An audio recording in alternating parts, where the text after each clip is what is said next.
When considering how to implement an institutional repository, there are multiple approaches, and one size does not necessarily fit all. For the sake of this presentation, we are going to focus on three types of approaches that have been highlighted in the Fall 2008 Library Trends edition, and the article is titled Strategies for Institutional Repository Development, a case study of three evolving initiatives. The first example would be a strong service orientation, in which the library team would work directly with the department or the faculty in a way that they would offer services or resources that would not normally be available to the department or faculty members. The goal is to actually help identify the problems that the department might have in regards to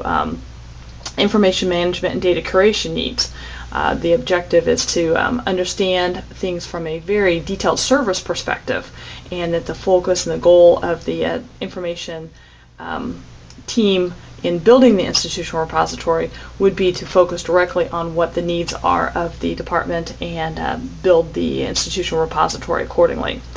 Another approach would be a goal orientation, where there might be a desire to build content within the academic institution, and that then the services would actually work very closely with those departments and faculty members in more of a consultative type approach,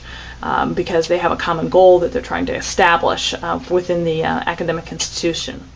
The third approach that we're going to talk about will be the innovation, where maybe there is a desire within the university or the academic institution at a high level to be on the cutting edge, you might say, in digital publishing or in scholarly communication projects. And so they would take more of an innovative approach. In situations like that, you'll find that the university may allocate dollars and resources that are outside the normal budget that a library budget would entail or have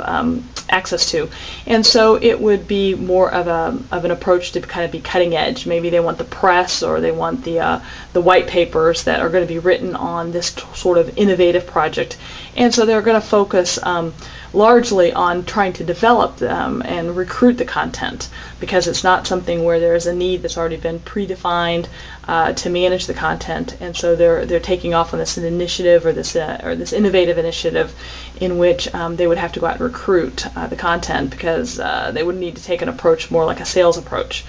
We've built this institutional repository, and now come to it and put your information into it. And wow, see how cool we are as a university, because we've been one of the first ones to try to accomplish something like this. So it's an approach of more of that